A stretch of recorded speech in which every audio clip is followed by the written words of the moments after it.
Welcome in, ladies and gentlemen, to live coverage of the FFPC Fantasy Pros Championship Draft tonight. I am Eric Balkman from the High Stakes Fantasy Football Hour, the FFPC, the RotoViz High Stakes Lowdown, and of course the Better Sports Network High Stakes Fantasy Football Show. We're going to be joining you here. Thank you so much for joining us over the next 90 plus minutes to cover this live Fantasy Pros Championship Draft, a draft in which these 12 players will be gunning for a $1 million grand prize, just a $350 entry fee as well. If you want to participate in this and think you can take these guys down, go to myffpc.com and enter. Again, just for $350, you enter in 3 teams. We give you a $50 discount on the 3-pack, and you can take down these teams and everybody else to try to win a $1 million grand prize, the highest ever we've done this year in the FFPC.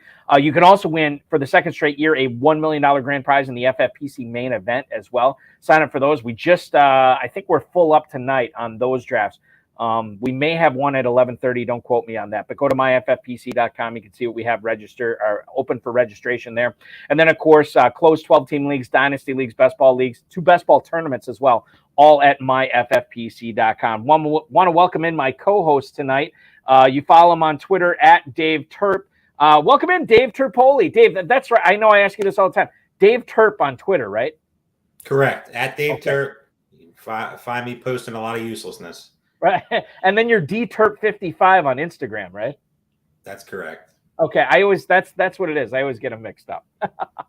Be that as it may. The same, but right. I get it. Let's get into the draft here tonight, as we are already off and running here in this Fantasy Pros Championship that started live at 8 p.m. Eastern time tonight, just a couple of minutes ago. I'll take you through the first round here. Power sweep, Rich Bilyeu, a guy that is no stranger to these airwaves. He's drafting again tonight. From the 1 spot, he takes Travis Kelce. I know he doesn't like the early picks, but that's what he did. He took Kelce at the 101 tonight. Jamar Chase to Lee Snyder at pick number 2. Lee's actually going to join the program probably in about a half hour-ish or so to talk about his team. So we'll get Lee's thoughts on the Jamar Chase pick and more. The Dark Forest, Kenneth Ivanowski's team gets Justin Jefferson at the 103 tonight.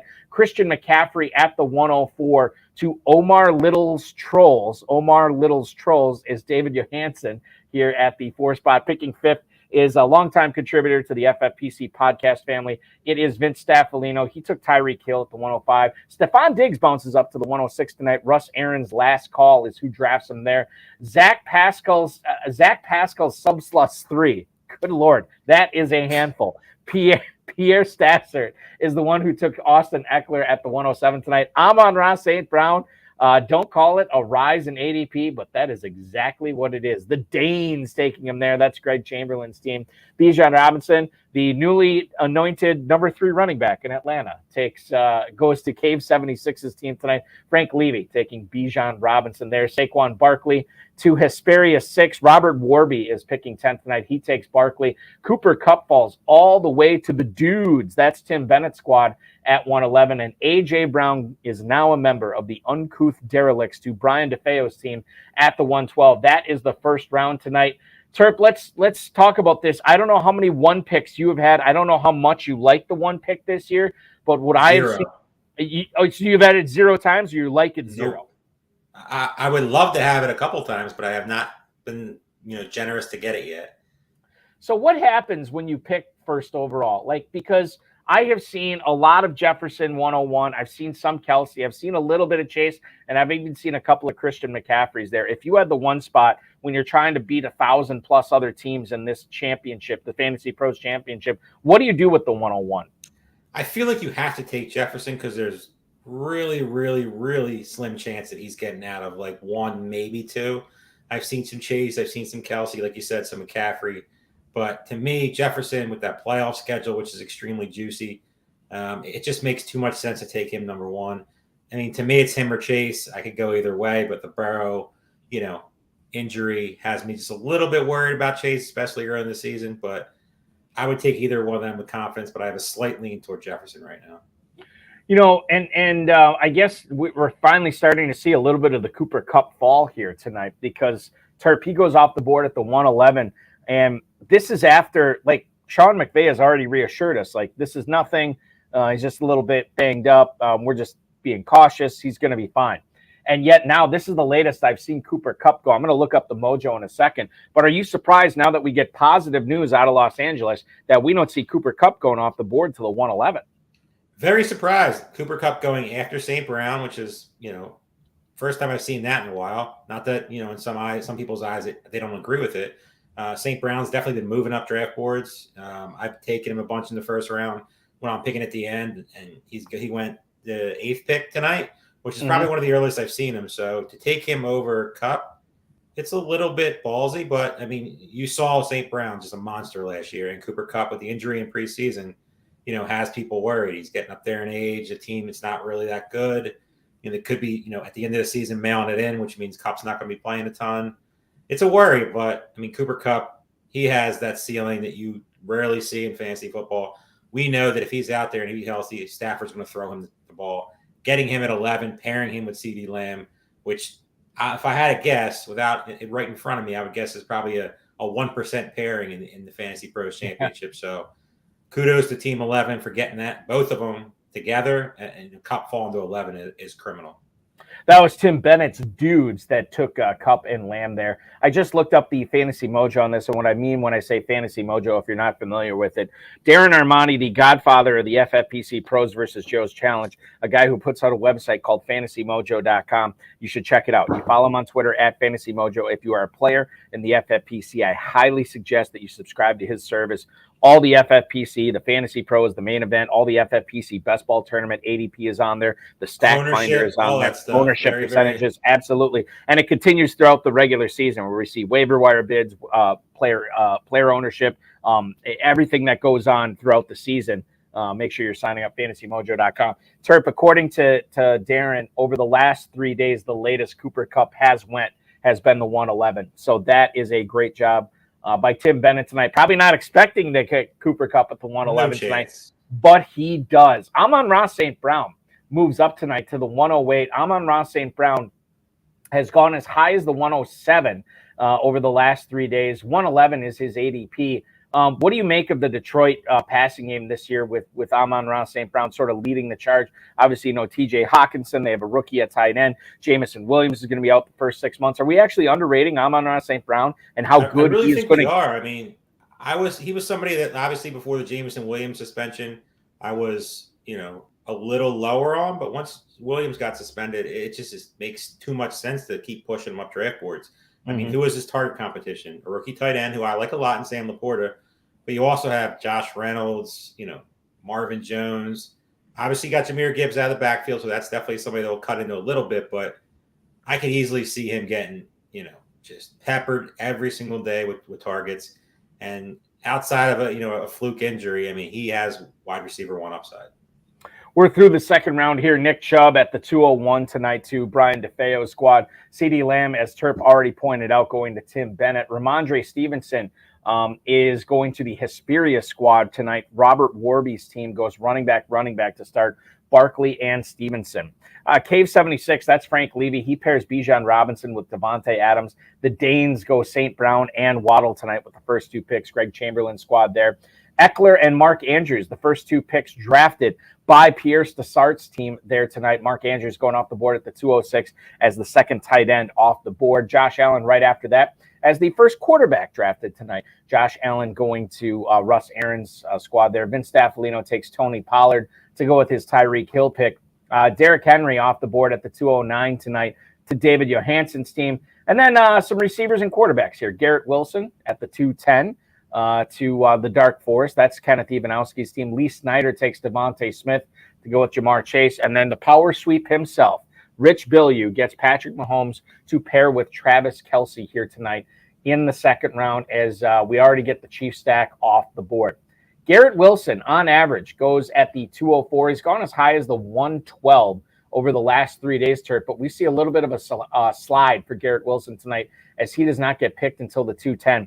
Is there anything I'm missing here that would suggest an injury or anything? I'm surprised to see him slip a half round. I mean, this draft has definitely been surprising in almost every round so far with, guys getting pushed up. Mm-hmm. Obviously, we know the go get your guy type of mentality, but Garrett Wilson with Justin Jefferson, there can't be that many of them out there, if any out there. Mm-hmm. I mean, that's a gift falling that far. Josh Allen getting moved up to pair with Diggs, and realistically, the guy probably could have had him in the third round and been, way better off. He pushed up Allen, so it's going to put that team on a little bit of a crutch going forward. I mean, you got to be perfect if you're taking a second-round quarterback. I don't know. I mean, Garrett Wilson falling that far to me is definitely one of the most shockers that I've seen on these coverages so far. He should not be anywhere close to that pick. Yeah, it's bizarre to see that for sure. And this is what happens in a Fantasy Pros Championship draft. I mean, anything can and will usually does happen. And tonight to see Wilson fall this far, I think is pretty surprising. Obviously, there can't be a whole lot, as I think you just alluded to, can't be a lot of Jefferson Wilson teams out there, but we have one tonight in the Dark Forest. Kenneth Ivanowski gets Justin Jefferson and Garrett Wilson to start his draft off tonight. I have heard a lot of pushback on the Nick Chubb pick at the 1-2 turn. Now, Chubb Terp on average is going at the 201. So there's nothing wrong with drafting, in my opinion, there's nothing wrong with drafting Chubb at the 201 tonight for Brian DeFeo. But I think the thing that's interesting here is Nick Chubb has never had that RB1 season where he's threatening to be the top running back in fantasy football. He's always been very consistent. And I guess when you're drafting at the end of the first round here and you're looking to lead off the second round with a running back, maybe you'll give up the fact that he probably won't be fantasy football's number one overall running back for the fact that he's been in the top 5 of fantasy full PPR running backs for years now in his career. And I think we could get another one of those years in Cleveland this year. You definitely can. I mean, he is the best pure rusher in the game. The only issue with Nick Chubb is really simple. He doesn't catch passes. I know the coaches said, hey, he's going to be doing that this year, but I just don't see it. I mean, coaches are always going to say that stuff. They're never going to be like, Nick Chubb's not catching the ball. We got, Jerome Ford or, the rest of the guys they have there that are, secondary players at best. Mm-hmm. I like Nick Chubb. I could never take Nick Chubb, at pick 12. I feel like you gain the advantage at the receivers. For picking 10, 11, and 12, and you're starting with these stud receivers, the CeeDee Lambs, the Adams, the Waddles, Garrett Wilsons of the world. I would take them all day, every day over Nick Chubb. It's not that I don't like him, but if you're trying to win $1 million, I don't know if Nick Chubb's the guy that's going to get you there. He might be, get you some wins, but until he shows you that elite, not even elite, but okay upside catching the ball, I don't know. I like him at certain spots in the second round, but pairing him with AJ Brown, it's not for me.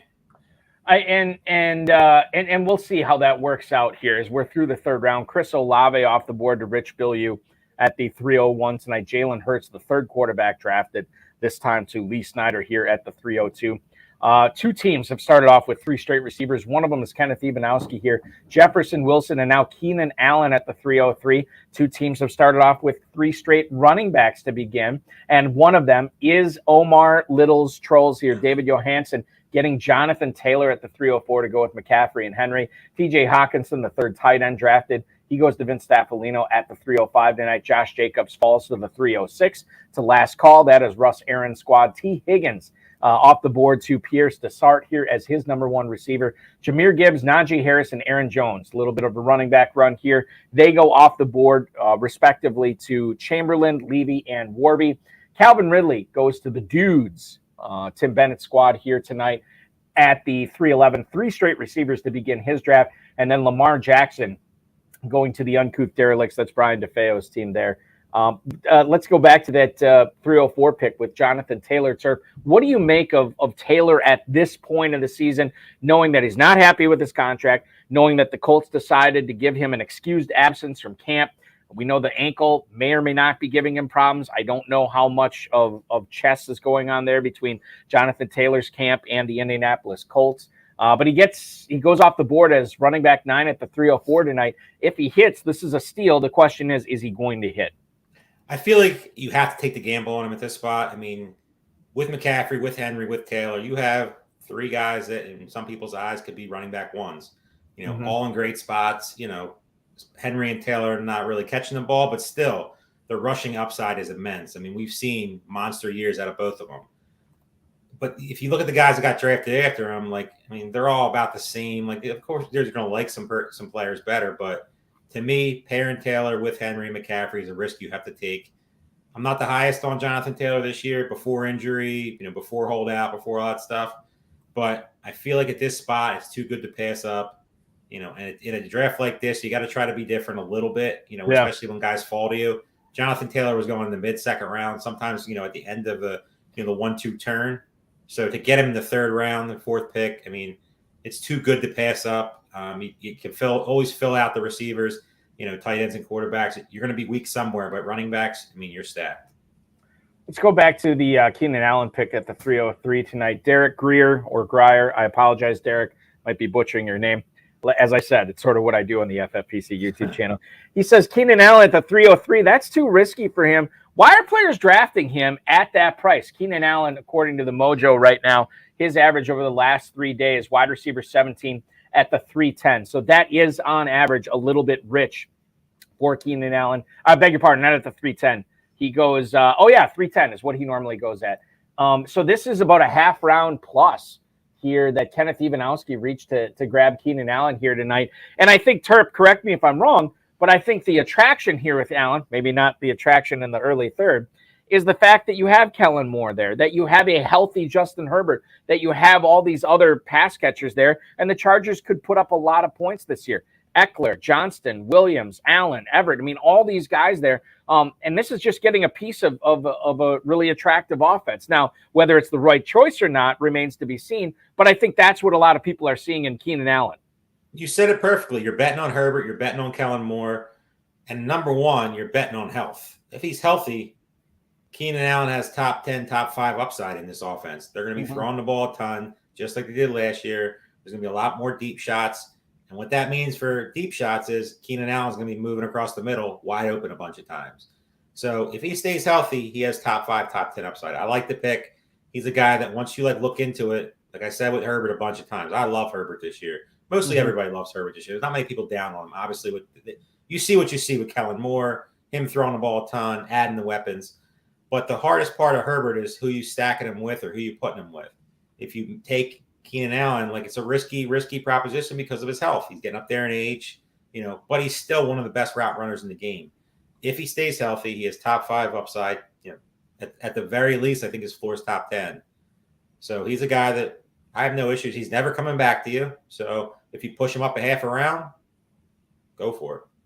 Took him over guys like T. Higgins, Calvin Ridley, Metcalf, Cooper, Watson, and Samuel. Let's get to some of those receivers that did go in the 4th round tonight. Darren Waller at the 401 to the uncouth derelicts. That's Brian DeFeo's team. He just took an elite quarterback. Now he gets an elite tight end here.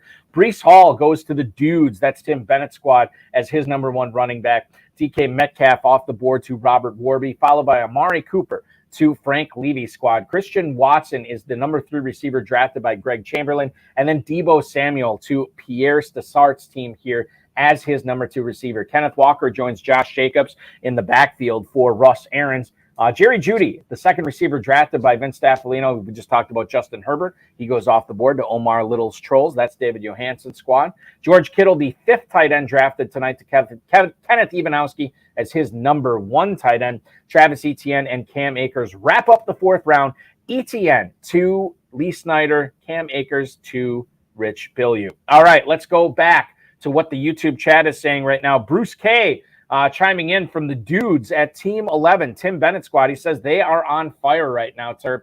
Kupp, CeeDee Lamb, Ridley, and Breece Hall. You get the killer C's with a B in the backfield for Breece Hall in Kupp, Lamb, Ridley, and Hall. This is a team that I think if you're looking, he didn't know that Kupp was going to fall to him. He gets Kupp there. You made the point. Good job by getting Kupp and Lamb. And now he's going for a lot of upside guys, which I think you should do. This is an interesting pivot, given that this team probably is not developing the way he thought pre-draft. He's got to be liking the way that it's developing now. Kupp and Lamb, then he gets Ridley and Hall. Again, 2 very high upside guys, not without their warts, but if they are dialed in, holy cow, this start, the first 4 picks for Tim Bennett, you got to love it.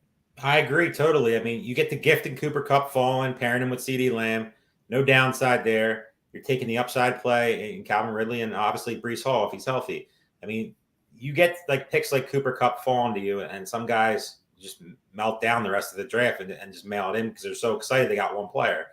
And so it's really refreshing to see a guy that gets Cooper Kupp falling, and just is taking advantage of the opportunity. People say like, oh, I don't like the end of the draft this year. It's all top heavy. I don't agree with that at all. I think the end of the draft is actually really good this year. You see a draft like this. I see that the two best drafts right now, in my opinion, are Team 8 and Team 11. Mm-hmm. End of the draft, no Jeffersons, no Chases, no Kelce's on the team, no CMCs. Just built the team very, very well. Both, with the anchor running back and 3 really good receivers. So Team 11, very, very good so far. Well done. Just want to talk about the Tim Bennett's team from the 11 hole tonight and talk about the ADP. Cooper Kupp goes normally, again, this is over the last 3 days in Fantasy Pros Championship ADP. Cooper Kupp normally goes at the 107. Bennett gets him at the 111 tonight. CeeDee Lamb normally goes at the 111. He gets him at the 201 tonight. Calvin Ridley normally goes at the 306. He gets him at the 311 tonight. Breece Hall, finally, a guy he didn't get value on. Breece Hall normally goes at the 402. He got him at the 402. So this is a great example here of taking what the draft gives you. Now, I don't know if all drafts, and I know people in the chat are probably gonna be like, why can't I have the 11 spot in drafts like this when it unfolds? Yeah, I understand. Sometimes it doesn't work out the way you wanted, but I guarantee you Bennett did not see this draft going the way that it was. But what is he doing? He's taking what the draft gives him. He's taking the value here, and just all 4 of these guys happen to have a whole lot of upside there. So I think it works out for him well there as well. So well done there, getting Breece Hall at the 402 to go with those receivers as well. Do you think Terp? Let's not talk about that yet. I want to talk about the Broncos receivers, but not yet. You got to love the value on Travis Etienne at the 411 tonight. Holy cow. 411 Travis Etienne to Lee Snyder as his number 1 running back. How good a pick is that? Very good. I mean, but the thing about Travis Etienne is not a lot of people like him this year, and I don't understand why. I know the hype is on Tank Bigsby right now. They keep showing all these videos from camp, and that's all cool. There's no pads on. He's not really doing much. Etienne is getting the goal line, and then Bigsby's getting the goal line. So, people are worried about, because Etienne wasn't efficient last year around the goal line, that Bigsby's going to take that job. I think Etienne could be a Josh Jacobs type of player this year. I know they're getting drafted in different spots, but I feel like everybody's off Etienne this year. I know a couple of sharp people that I follow and talk to that are on him, but a lot of people are just ignoring him in drafts. So I really like what Team 2 did. Obviously, getting the Eagles stack, Jamar Chase. Etienne is your anchor. Nothing wrong with that. So Team 2 did a really good job. Etienne, the late 4th round. If you're picking up there in the Chase, Kelce, Jefferson territory, very, very well done. Yeah, Broward Bravado pointing out that Biplab Mandel, a guy who's been on the FFPC family of podcasts several times over the years, he loves himself some Tank Bigsby this year. Who's going to love him tonight? We will find out. Wow, what a receiver run that's going on in the 5th round. We'll get to that in a second. Kenneth Walker normally goes Terp at the 504 over the last couple of days. But you're looking tonight at Last Call's team. That's Team 6. Russ Aarons ends up drafting Kenneth Walker to go with Josh Jacobs. And I don't want to say you overdrafted Kenneth Walker, but you're looking at almost a full round ahead of ADP. This is one of those things like, look, man, if you want him, you got to get him here. And maybe he guessed that there was going to be this massive receiver run in the 5th round. And if he did, he guessed correctly. But getting Kenneth Walker here ahead of ADP, I think this is a case of feeling out the draft room, making an educated guess on what's going to happen and making sure you get your guy. And now he has a high volume running back as his number 2, as the 15th running back off the board tonight. It's definitely been a weird draft for running backs. Like you just talked about Kenneth Walker, Cam Akers going earlier than he's supposed to be, and Joe Mixon falling all the way to almost the end of the 5th round. That's Tim Bennett squad, dude. We're going to talk about it. Tim Bennett is looking really good. He's continued to take advantage of opportunities. I'm not the biggest Joe Mixon guy this year, but geez, getting him where he got him, like that'd be almost impossible to pass up. Everything's falling his way right now. I mean, like I said, those 2 drafts right now are just very, very good. I like what Team 1 did. Team 2 did too. There's a couple other drafts that I like, but those drafts are just so much better than everybody else right now. That Team 11 draft is just sharp. We had an 8 wide receiver run in the 5th round. I'm going to take you through it right now. DeAndre Hopkins led off the 5th round. Rich Bilyeu is his number 2 receiver. Dallas Goedert is going to be the number 1 tight end. I beg your pardon, to Lee Snyder here, and we'll talk with Lee in a little bit. But he's loaded. What's with all these Eagles stacks from the 2 spot lately on these? It's programs? Been very, very popular. It's getting to the point where it's a little bit repetitive. I mean, Right. Yeah.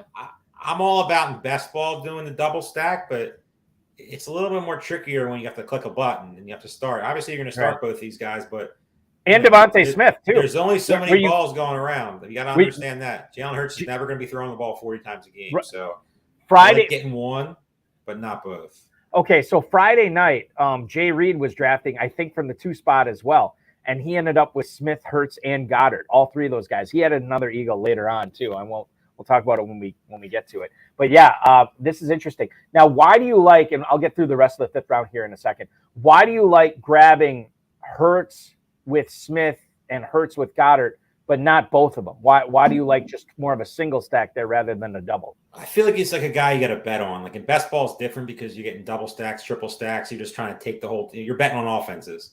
Obviously, you're doing the same thing here, but Hurts is going to have plenty of games where he's just going to do it himself. And with him doing it itself, that's going to eliminate one of those guys almost guaranteed. So you're going to take nothing almost. And if they get a positive game script like they did last year, a ton of them, which their schedule's a lot tougher, but they're still playing some really bad teams. You're going to be talking like, we'll just say week 17 because that's what everybody loves. If you make it this far with week 17, you got Jalen Hurts, Goddard, and Devonta Smith against a team that's going to be literally playing for nothing, the Cardinals. Right. So when you're looking at like you're trying to look ahead and try to plan ahead, love all the players, love Hurts, love Smith, love Goddard. Fly Eagles fly, forever. But to me, it's grab one. If you want to grab a cheap piece like a Swift or a Gainwell or something like that, a penny, that's fine. But I think 2 is just a little too much for me.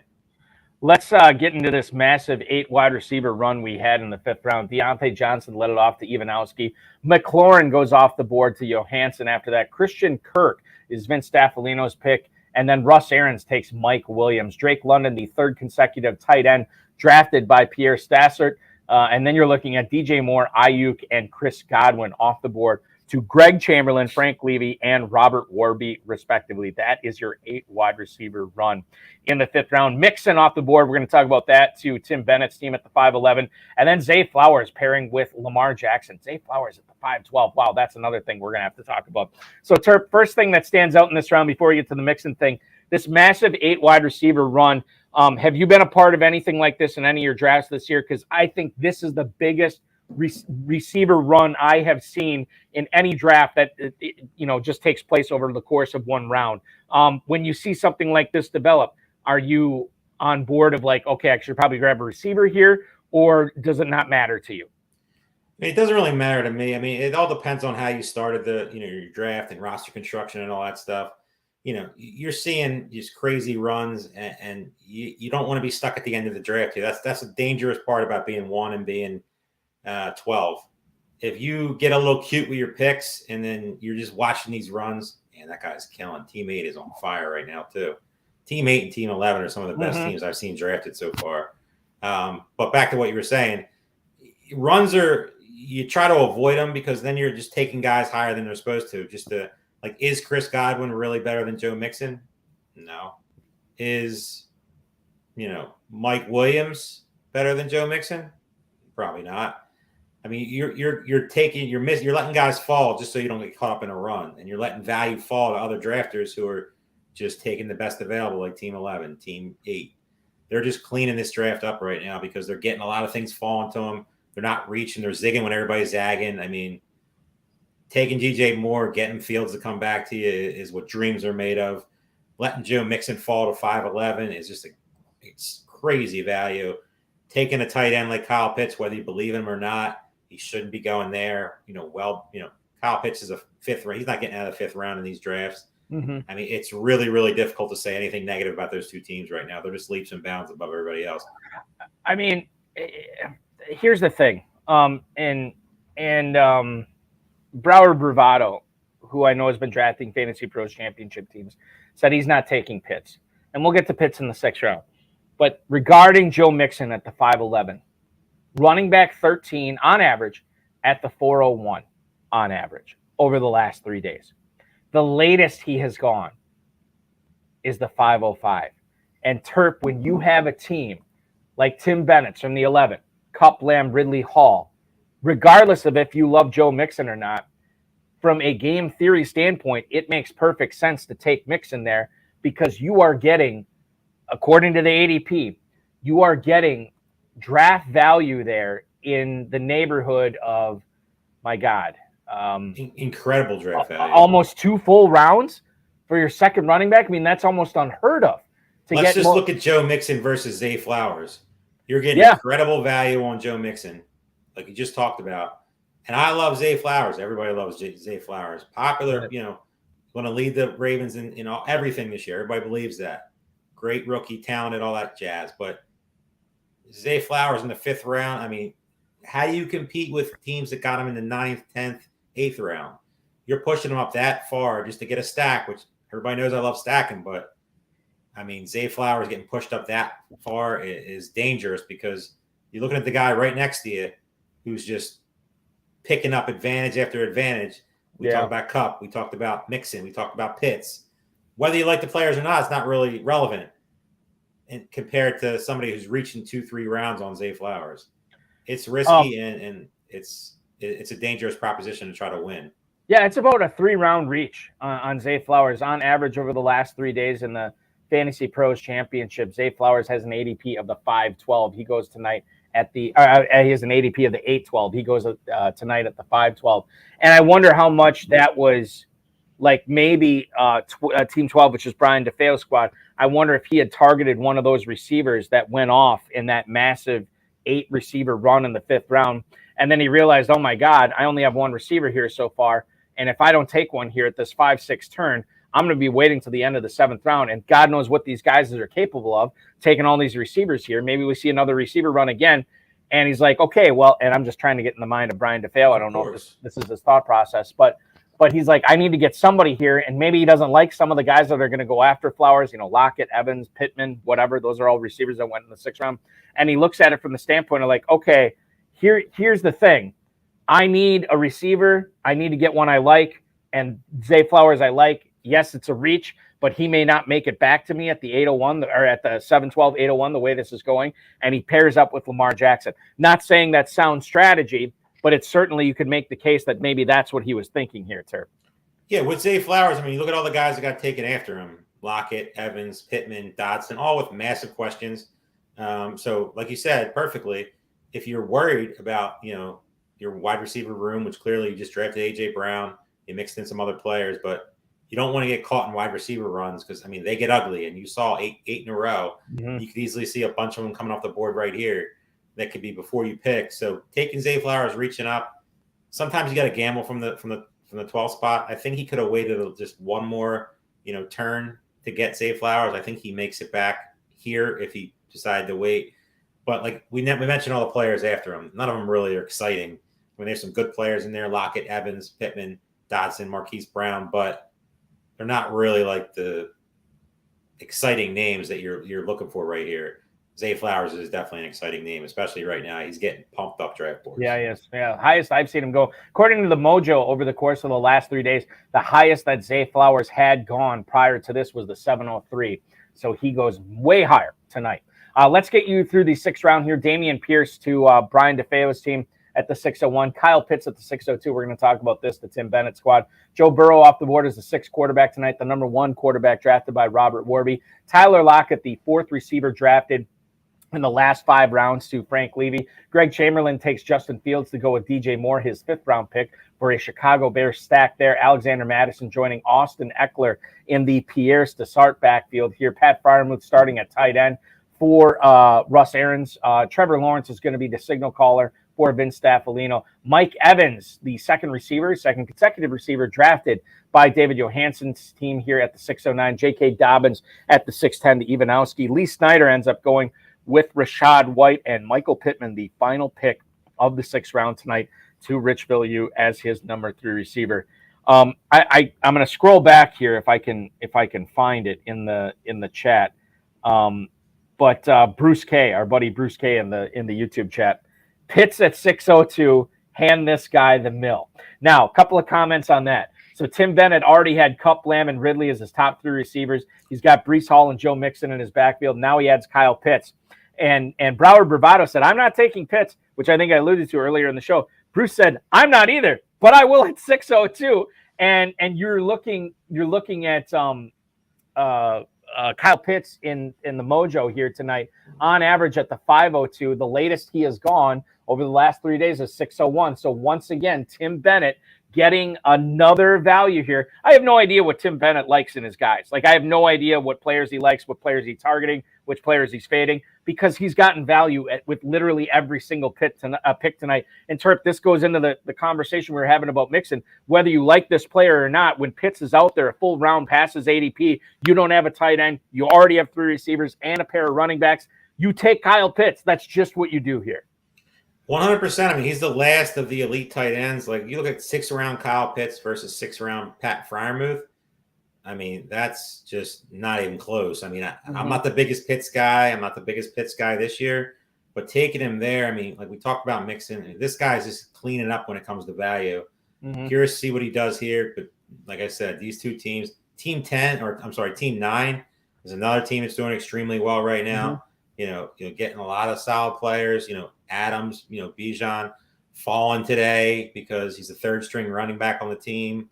These depth charts are just out of control. I mean, I don't know what these coaches are thinking. Like, they just got to stop. It's just absolute stupidity. I mean, come on, man. You draft him in the top 10 overall. Like, oh, you're really going to sit here and tell me he's not your number 1 running back? Because if he's not, then you should just be fired before camp starts. Like, why even put that stupidity out there? Right. I just got a text from my buddy who I'm drafting a main event at the end of August. And he's like, do you think people are going to start fading Bijan? I said, why? Why are you asking me this? Something happened today? He's like, yeah, he was listed as 3rd on the depth chart. I was like, you're kidding, right? He's like, yeah, I just wanted to mess with you. Like, people actually believe this stuff. Yeah, I know. Stop. It's depth charts week 1 mean nothing. Yeah, and that's the thing. It's like, and maybe they mean something in the respect, Turp, that capitalize on that, right? Capitalize on the fear. Capitalize on people, letting players like that slide because, I don't know, listed 3rd on the depth chart here on August 8th. Maybe I shouldn't be taking him. No. Take him. It's going to work out. Trust us. There's pockets to draft. People always say, like, there's certain – everybody makes fun of everybody who drafts early. And then people who are drafting in July, making fun of them. And then the people that draft early August. But the people who are drafting in early August, they're getting a lot of these weird values. And of course, they could blow up. The Jonathan Taylors could blow up in this guy's face. Right. He could sit out or, get traded somewhere or, just, be a malcontent all season. It's possible. You look at guys like Kenneth Walker. We talk about all these other guys in the show. Joe Burrow, was going in the 4th, 5th round of drafts. Now he's moved in the 6th. I mean, these are when you buy the dips and you just hope that these guys are just relaxing a little bit. Yeah, right. Obviously they're banged up a little bit, but you see some of these values that are falling. It's like, this is why you draft in the beginning of August, because once, training camp slows down, ADP is going to start being stale. So it's definitely a different, way to do it. But I mean, you're getting some great values in this draft, and especially Team 11. Let's go through the 7th round here. Miles Sanders at the 701 to Rich Bilyeu squad, the number 2 running back he's taken. Dalvin Cook off the board at 702 tonight is the 3rd running back that Lee Snyder's taken. Jahan Dotson to Kenneth Ivanowski as his number 5 receiver. Marquise Brown, the 3rd consecutive receiver drafted by David Johansen's squad here from the 4-hole. James Cook, number 2 running back drafted tonight by Vince Staffolino, like that pick there. Kadarius Toney is the number 3 receiver drafted by Russ Aarons here at the 706. Alvin Kamara and Javonte Williams, a couple of interesting running backs as far as ADP value goes over the last couple of months. Kamara at the 707 to Pierre Stassert, and then Greg Chamberlain takes Javonte Williams as his number 2 running back to pair with Jahmyr Gibbs tonight at the 708. Deshaun Watson is going to be calling the plays for Team 9. That's Frank Levy. He gets Watson to go with Amari Cooper in the 4th round. George Pickens off the board to Hesperia, number 6. That's Robert Warby's team as his number 3 receiver. Jackson Smith and Jigba. I know that got some love in the chat room to Tim Bennett. No surprise there. We're going to have to rename Tim Bennett's team to Kig Midas here. As Jackson Smith and Jigba getting some love at the 7-11 tonight.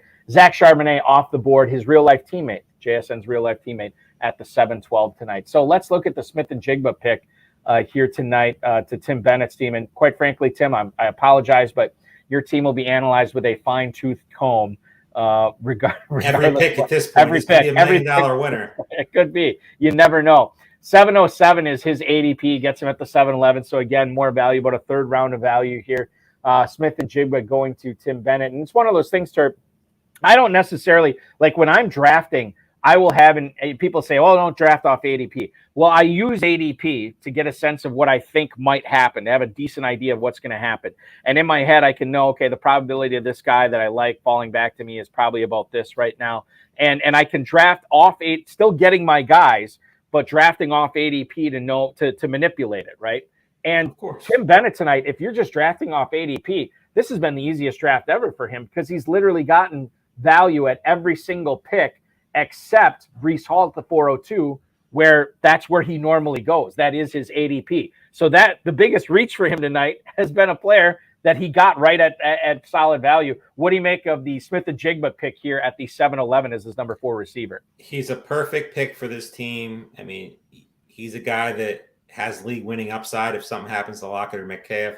Obviously, he's a talented kid coming out of Ohio State. Injuries, hampered him a little bit last year, and he really didn't play that much for Ohio State. They could have really used him with Harrison. That would have been real nasty. But getting JSN there is a perfect fit for this team. You got the 3 stud receivers to start off. We talk about Breece Hall, Mixon. We're going to talk about it momentarily, but David Montgomery is a great value in the 8th round. I mean, it's hard to bring anything negative about this team. JSN, very, very well done. Probably the tier breaks a little bit after that to get him where you got him. I feel like after that it gets a little bit, a little bit darker. It's starting to get close to that wide receiver dead zone coming up. We're not there yet, but close. But he definitely has elite upside. I think there's a world where he's the number one. By the time the season is ending, he's the number 1 target guy on that team. I think you could be right, Terp, and I think that makes a lot of sense. I'm not saying now. Pete Carroll's his number 1 problem. If they start, if you see him week 1. Go out there and start playing 3 receiver sets. Wheels up for JSN. I want to avoid it. Yeah, let's avoid it right now. Alvin Kamara at the 707 tonight to Pierre Stassert. Terp, what do you make of Kamara now that we know it's a 3-game suspension? He goes off the board at running back 26. Kamara, on average, had been going at the 701 as running back 28. So a little bit of a dip on him. But quite frankly, this ADP has been formulated, the majority of it, after the Kamara suspension was already announced. Is that the sweet spot, the mid-7th for Kamara right now? Too early, too late, or just right?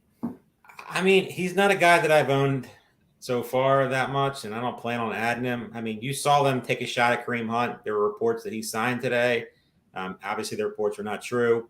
They might still be true if things don't work out in Indianapolis. But it just doesn't – if they're going after Kareem Hunt, a proven veteran in this league, not that he has much left, what does that tell you about Kamara? I mean, people can say whatever they want. He has fresh legs now, and he saw God in the offseason. He's healthy, and he's quick now. But is that really true?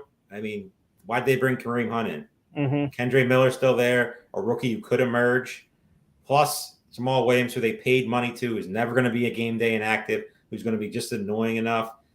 I could find 10, 12 different picks I like more than Alvin Kamara in the 7th round. Yeah, Dominic Gazzetti already pointing out in the YouTube chat that you hate Kamara anything higher than round 10. Is that accurate? That is accurate. I probably hate him there too. So anything higher than round 11, you hate. But in round 10, I mean, let's be serious. Like probably not 9, but round 10, I'd consider him. Okay. But any of these guys, like you see some of these guys coming off in the 9th round, I'll take them over Kamara every day. We got Lee Snyder waiting in the green room right now. We're going to bring him on, the team drafting from the 2nd hole tonight. I want to get through the 8th round here. Beg your pardon, a trio of tight ends drafted here. Dalton Kincaid goes to the Darren Waller team. That's Brian DeFeo's team here. Kincaid and Waller, he is the first team to double up on tight end. David Montgomery, another value. You're looking at about a full round of value to Tim Bennett here as Montgomery goes to Tim Bennett's team at the 802. Normally goes at the 701 over the last 3 days. David Njoku to Robert Warby, and then Frank Levy takes Evan Engram. Greg Chamberlain takes DeAndre Swift as his number 3 running back. Brandon Cooks off the board to Pierre Stassert after that. Brian Robinson going to Russ Aarons, followed by Jordan Addison as the number 4 receiver for Vince Staffolino. The 4th consecutive receiver drafted by David Johansen here tonight is indeed Elijah Moore. James Conner off the board to Kenneth Ivanowski as his number 2 running back. Gabe Davis and Isaiah Pacheco wrap up the 8th round. Gabe Davis to Snyder, Isaiah Pacheco off the board to Rich Bilyeu. I have to scroll back in here to find the comment, and I'll bring it up. And I'm maybe I shouldn't be doing this, but I'm going to do it anyway. Willis is awesome, chimes in. Team 12 is just living a little. And They sure are. And Henry Muto says, you have to get your guys when you're at the corners. Team 12 is getting his guys. And then the other side of the argument here, Alex P. Keaton chiming in that Team 12 hates ADP and value, which you can't. That's fine if you want to hate ADP, because it's all about Henry Muto is right.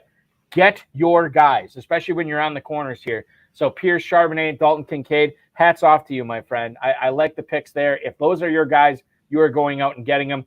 You got Zay Flowers was another reach. You got him there as well. Team 12 is going to be an interesting team to follow here, Turp. Team 12 is definitely, like we talked about it, not really crazy about some of the picks. I think a couple of these guys got pushed up, but you don't know who's behind Team 12. This could be a one team thing. And if you're drafting one team in the Fantasy Pros Championship, one team in the main event, I don't care who go get your guys. And I always say that. People might laugh at you, and people like me might criticize it. Who cares? You're getting one chance at $1 million. Go draft the guys, and guess what? If the guys don't get it done, you chose them. They're your guys. It is what it is. Mm-hmm. But if they hit, I mean, you'll be a hero on streams and everything like that. If this is $1 million winner, which I don't think it is, but if it is, I mean, you could at least say I got my guys. And if things go haywire, then maybe you need to reevaluate your system. But and conversely, Turp, if you're picking off what the quote unquote experts and the analysts say here, and the team stinks, you still have only yourself to blame, because you could have chosen your guys there, maybe done you can better. Go to sleep at night. If this is a guy with 20 teams or like 25 teams, totally different. That's totally different, because that would be very, very bad draft in all aspects. One guy. Go get your guys. Go get your guys. Let's talk about the guy who is getting his guys from the 2 spot tonight. He is Team Anaconda 4. Please welcome into the show, Mr. Lee Snyder. Lee, welcome aboard, man. How's the draft? Hey guys, hey Bo, hey Turp. How you doing? How you guys doing? We're doing good. You are almost halfway through the draft. How is the team looking for you so far? Well, we've had to pivot a couple of times, unfortunately, but at the 2 hole's a tough spot right now, because a couple of guys are being faded that normally wouldn't be faded, and that in turn takes a couple of guys that might be there not being there. So we didn't have plans to take Devonta Smith. It was a Goddard hurt stack is what we were shooting for, but we kind of got stuck there. We had 3 guys in front of us that were looking pretty good if any one of those 3 would have fell to us, but it didn't happen. So the first pivot was Smith. You were hoping for Pollard, Henry, or Wilson, and then they went bam, bam, bam, basically. Well, truthfully, we were hoping for Ramondre. That didn't happen. So at that point, we were, those 3 were left in the queue, and we thought it had to be great. But I knew that they were going to go bam, bam, bam. I just knew that was going to happen. So so that pivot still not crazy about, but. When we were looking at deciding whether to take Goddard or not, it was between Goddard and White. Like you said, go for your guys. Mm-hmm. That's what I told Dean. I said, let's go for White here. And we didn't, and we ended up getting him anyway. So I feel better now. Yeah, Turp, you and I should have talked about that more. Ramondre Stevenson's ADP over the last 3 days, 305. He goes up to 203 tonight. So that had to throw you. I mean, at least, Lee, when you look at when that happened, you had almost a full round to kind of pivot and right yourself. Like, it's like, okay, we're not getting Stevenson, but at least we have 8 more picks here to figure out what we're going to do instead. Correct. Yeah, totally. That was a massive bump. We didn't have a whole lot of luxury there, but I think we're happy with what happened. We had Rashad fall to us. At least we felt he fell to us. Mm-hmm. And Gabe Davis fell to us. We were kind of happy there as well. So, we're feeling better than we were after the Goddard pick. I'll leave it at that. Right. Now, Lee, I'll ask you this here from the very first pick you made tonight. I have seen Chase go over Jefferson, but normally I do see Jefferson over Chase. Can you take us through the thought process of when you guys were presented, okay, Kelsey's off the board, we can have Chase or Jefferson. Why did you go Chase over Jefferson? Well, surprisingly enough, over the number of drafts Dean and I have done, we've been in the 1 through 3 spot quite a bit, actually. And we are both on board that Chase is our number one this year. We feel that there's a lot more room for upside than what Jefferson has this year. And we also are factoring in the bye week for our number one guy. If you make the playoffs, you'd like to have that guy available for you. So that's why we landed where we did. So Hurts was the plan. That was part of the plan at the 302 then, right? Yeah. That was our original plan. We had a pivot to Herbert in round 5 if that wouldn't have penciled out either, as it turned out. But Hurts was the plan. We were pretty confident once Team 1 took Kelsey that they were going Mahomes, so we felt pretty confident we were going to get Hurts in round 3. Lee, I look at the Rachaad White pick, and I think I'm probably asking the wrong guy because I feel Rachaad White is being underdrafted based on what we know in Tampa. We know that Chase Edmonds, I think, is number 2 on the depth chart. Again, we don't put a ton of stock into that, but there is some stock in that, as Edmonds came out as the number 2 ahead of Keyshawn Vaughn today. Right. Rachaad White, you got basically more than a half round's worth of value there. Dude's going to be the lead running back. They're probably going to be running more than they did last year, and he's going to catch passes. What's not to like? I mean, I love the Rachaad White pick at the 6'11". I'd ask you for a rebuttal here, but I think you're going to give me the same thing. Like, Balky, it's a great pick. What do you want me to say? I'd say that there's 83 Fournette targets there that look very attractive that we're shooting for. Mm-hmm. He got 50 plus on his own accord. I know that there's a quarterback change there, but I'm not afraid of Chase Edmonds or Keyshawn Vaughn. What about it? I think White has some top 3, top 4 target potential for running backs. Yeah, no question. Dalvin Cook at the 702 tonight as your number 3 running back. As a Dalvin Cook owner, and I don't know how much you and Dean have him in your other drafts here, but as a Dalvin Cook owner now at a minimum for one team, where do you hope he ends up? How do you make that 702 pick pay off the biggest with Cook's landing spot? Well, we're banking on him, and we feel that Dalvin Cook just overall as a player is a great value for round 7, regardless of where he plays. Mm-hmm. But we've been banking on that he's going to be a Dolphin. We'll see if that happens, and if he's a Dolphin, we're going to be pretty excited. You will be pretty excited. You talked about the Gabe Davis pick. 805 is where he normally goes at wide receiver 40. Gabe Davis goes at the 811 tonight, so you're getting some value. We've been talking about Team 11 getting a lot of value on the other end, but you guys are getting some value here at the 2 spot tonight. Gabe Davis, tell me about how much you and Dean discussed him prior to the draft, your thoughts on Gabe Davis, and how excited you were to get some pretty good ADP value on him tonight. Yeah, we didn't have a whole lot of conversation on Davis. We pretty much mapped out our draft based on previous drafts. And one thing you learn from doing this is nothing is ever the same. So once we saw the receivers and even, watching Terp saying, if we could see a receiver run go here, and I was thinking the exact same thing. Guys that we thought could potentially be there weren't, and there was only a handful of players left there, and he was the last one. It was trying to Cooks. It was between him and Cooks. We had Elijah Moore there as well, and we thought it would come down to Moore and Davis, and it was between those two. But we had Davis last year, so we're not. He drops a lot of passes, unfortunately, but we're hoping we've read some things that's rectified and he ends up working out for us. We like the fact that he's on a playoff contending team.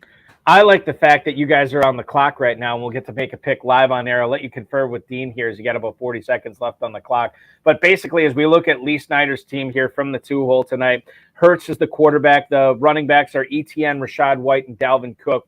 At receiver, it's Jamar Chase, Devontae Smith, Gabe Davis, and Michael Thomas. So 4 receivers there. You also have the tight end. This is one of those picks here when I look at this squad. There's not really a position you need to attack. You go a variety of different ways here. Lee, what's the direction you guys are going with this? All right.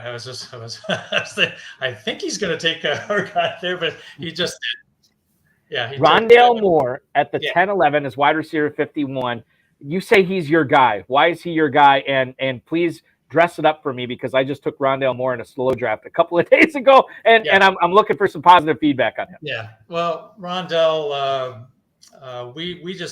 you have to do a heavy extrapolation on him from last year, but the one thing we noticed there is that he had a lot of targets, and when you're looking at receiver, we like to see a lot of targets. and no DeAndre Hopkins there this year. So as long as the guy can stay healthy, that's the big thing with him. Right. Yeah. If he stays healthy, we think we're going to get a lot of targets and potentially a lot of garbage time targets. So getting him as a wide receiver 5, we're stoked. Yeah, I think that's where I got him at, as wide receiver 5. The thing is, like, and I don't know, Lee, if you guys do this. This is probably not something I should be revealing on air, but I'm going to do it anyway. There's times, like, I listen to a lot of podcasts. I look at a lot of different articles. And you know, first and foremost, I look at what the high stakes players are doing in my drafts. And I don't necessarily see it with Rondale Moore, but I've had so many smart people, and you guys included now, obviously, talk about how big of a year he could have in Arizona with or without Murray. And I think, like, sometimes I do that where I get someone else's guy, at that point, and maybe I make him my own guy eventually. But Rondale Moore is someone else's guy, yet I've still been getting him in drafts. I wanted you to talk about your first pick of the second half of the draft tonight. Tyler Algier, 11:02 tonight. Your thoughts on Algier in Atlanta, who I believe Algier is ahead of Bijan Robinson on the depth chart today. Well, this is Dean's pick. Okay. We hashed this out, and I said, you know what? I know how much you want him in this round, and let's do it. So we had decided ahead of time that we felt pretty confident he'd be there, and that's where we went. And our logic there is a 1,000-yard rookie rusher is not just going to disappear into oblivion in year 2. And hey, no ill will on Bijan Robinson, but I know what we've seen with Tyler Algier. I have no idea what Bijan Robinson will do there and how it will affect Algier, but hey, we're okay. Our RB4, we're okay with it. And again, the bye week's not bad either. Yeah, that's another good point to bring up too, for sure. There when we look at that. Okay, so 11 rounds in, and this will be my final question here for you tonight. How would you grade this squad so far? You got a deep backfield. You got a lot of good receivers to choose from, and you have your elite quarterback and elite tight end. This is the types of things that we look at and we're happy about as high stakes owners. How do you guys feel? Feel pretty good. I'd rather have Ramondre in that 2 spot, and I'd be really happy right now. But yeah, I'm okay with it. I think that we got a triple stack on a really good team. Terp's absolutely right. I'd rather have it on a best ball team. But yeah, we'll see how it goes. The Goddard one's the only pick I'm leery of at this point. Lee Snyder and D. Piltz, right? Or Dean Piltz? Yes. I have that right? Okay. So you guys are drafting from the 2 spot tonight. Thanks so much for making a couple of picks on the air. Congratulations on a great first half of the draft. Just don't screw this up, and maybe you'll have $1 million check in. Good luck. All right. Hey, love you guys. You guys are great. Enjoy talking to you. Thank you. Lee Snyder, ladies and gentlemen, joining us here on the live draft coverage of the Fantasy Pros Championship here on the FFPC YouTube, Twitter, and Facebook channels. Thanks so much, Lee. We appreciate you. Let's get to the 10th round here that we just saw. Alan Lazard off the board at the 10:01 tonight. I think our good buddy Henry Muto chiming in there. Alan Lazard, I'm going to misquote him now. I don't want to do that. But he had a comment on Alan Lazard, if I can find it here in the YouTube chat. Yes, I know this makes for great radio. And why can't I find it? Did I go too far? I need a new computer. Here it is. Henry Muto. Lazard, get your guys. I am guessing Team 12 not watching the stream. And why would not? Because I'm going to say something very soon. Now hold on. Terp, we know how you felt about Alan Lazard last year. Nothing's changed. So it's the exact same, regardless. 20th round, I'm not drafting Alan Lazard. Okay.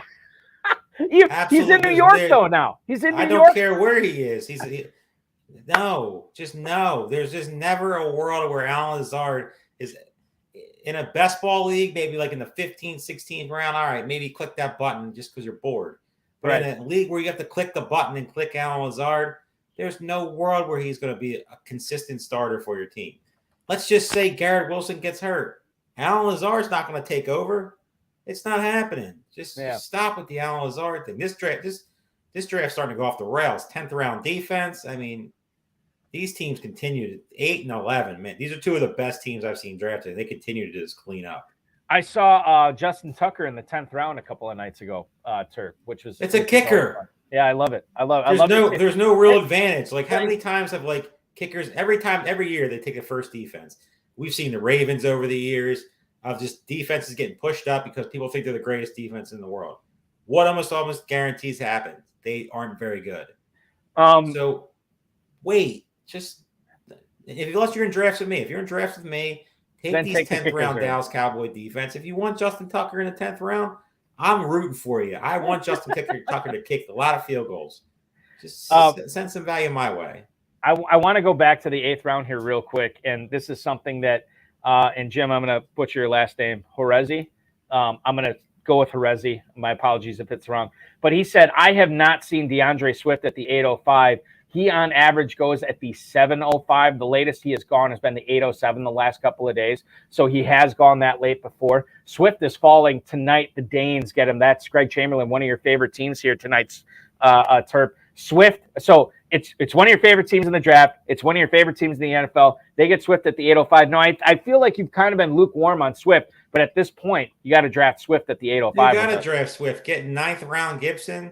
I pushed Gibson up to 8th round in some of these drafts. So this team is, I mean, I called the Pros versus Joes winner last year. Mm-hmm. This might be the leader in the clubhouse for the fantasy. If it's not going to be me, this might be the leader in the clubhouse for the Fantasy Pros $1 Million Champion, because this team is just loaded. Team 8 and Team 11 are just ridiculous right now. Let's go through the 10th round here. Actually, I'm going to take that back. Let's go through the 11th round here and catch up.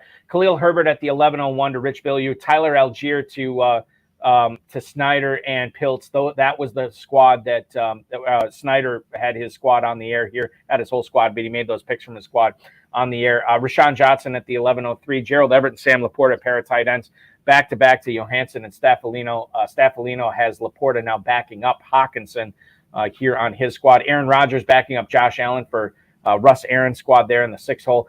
Jacoby Myers and Nico Collins, pair of receivers off the board to Stassert and Chamberlain.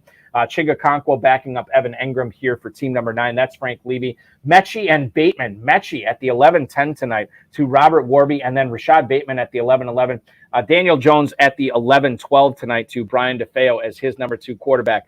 Programming note, as we just hit the top of the hour, at the top of the hour, coming up at 10 p.m. Eastern time tonight, I'm actually going to sit down with Duke Viveros, a guy who's won $200,000+ in high stakes fantasy football in his career.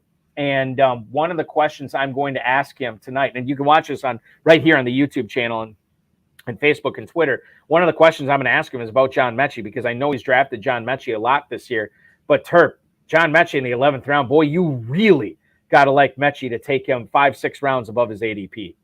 Love Mechie. He's my favorite receiver on that team. I said it at the last stream we did on Sunday, I think it was, with Aiden. He's my target. I love this player, coming out of Alabama, obviously going through the health issues, but you just can't take him 5 rounds above ADP. I mean, it's just he's got to be great, or you're killing your value. I mean, it just doesn't make any sense. I mean, you could let's just say you took him in the 13th round or the 14th round. All right, you want to bump a guy up this late, 2-3 rounds, but 5 rounds, 4 rounds of value, that's just too much for me. Even though I love the player, I mean, Bateman, Nico Collins, Myers, I mean, Rashid Rice, I mean, that's team 12. I haven't said much nice about your draft. Rice, very nice pick in the 12th round. Has plenty of potential in that offense, obviously. Getting a lot of positive press. Not much ahead of him. I don't care about Kadarius Toney being ready for week 1. Mm-hmm. So 5 rounds of ADP is too much for Mechie for me. Laporta's a guy who has been climbing up, and obviously there's been a lot of positive reports coming out of Detroit. We have seen him go as late as the early 13th round over the course of the last 3 days. Staffolino gets him tonight right around his ADP. But Terp, I'm almost wondering, as we get into the preseason, for all the teams coming up this week, I'm almost wondering if Laporta is not in for a round, maybe even a 2-round jump here coming up. Am I off in that? How do you see Laporta? I don't think you're off at all. I'm surprised he's not moving up more. Why is he not above Dalton Schultz? Yeah. I mean, look at target. I mean, you're talking about Goff, who's established, on a team that's going to be scoring a lot. You would think talented offense, defense is very average. In a division where they're going to need to win some shootouts, obviously with the Vikings and that high-powered offense, Fields taking the next step, and we know my love affair with the Packers. It just makes too much sense that Laporta should be moved up. I mean, is there really a difference between Kincaid and Laporta? Like both players, but you could make a case for Laporta having a bigger shot at targets than Kincaid. So 11th round, very good pick. Team 5, I haven't said much about the team. Very good team. I mean, those two we mentioned already in Team 5 are, to me, leaps and bounds above everybody else right now. Mm-hmm. They did a really good job with this draft, and Laporta is, in my opinion, great value in the 11th round because, like we talked about a bunch of times on these streams, tight ends are not moving up as much as we thought they would. I thought, based with the format. But I think that's because of the depth of the position this year. That's right? true. That is true because if you look at all these guys that are getting drafted right around this range, Dulcich, Higbee, Schultz, Laporta, they're all Kincaid. They're all kind of the same player after the little kind of the Njoku, Freiermuth, Ingram tier. They're kind of all the same. So most people who are waiting on tight end are getting good values like this.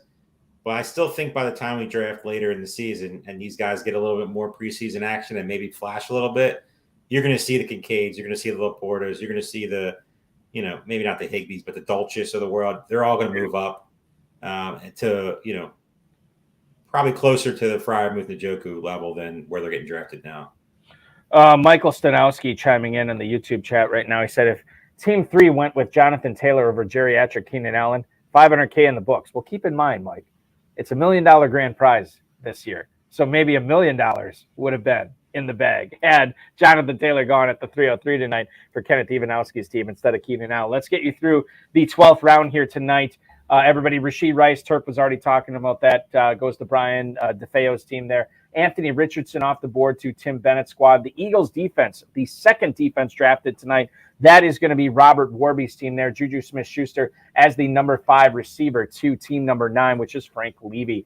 Cole Kmet backing up Tyler Higbee for Greg Chamberlain. Kirk Cousins backing up Tua Tagovailoa for Pierre Stassart. Elijah, this is a little bit of a running back run here.